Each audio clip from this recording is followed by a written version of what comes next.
உங்க கை நாட்டு போட்ட ஒரு காகிதம் உங்க வீட்டையே பறிச்சுக்கிட்டா என்ன பண்ணுவீங்க?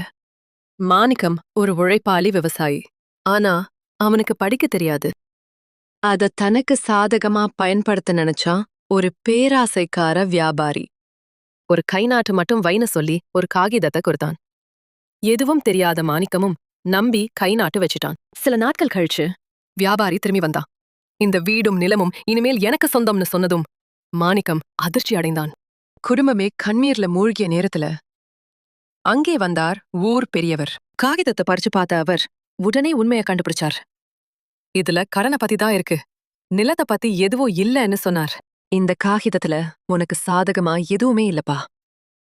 சும்மா மிரட்டி சொத்து பறிக்க பார்க்காத உண்மை தெரிஞ்சதும் வியாபாரி ஓடி போனான். இன்னைக்கு நீ தப்பிச்சிட்டானா நாளையும் யாராவது ஏமாத்த முயற்சி பண்ணலாம்.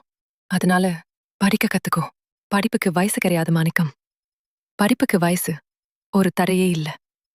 இன்று ஆரம்பிச்சா கூட நாளைக்கு உன்னை யாராலும் ஏமாத்த முடியாது. உழைப்பு வாழ்க்கையை உயர்த்தும். கல்வி வாழ்க்கையை பாதுகாக்கும்.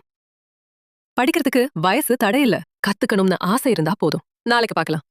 டாடா.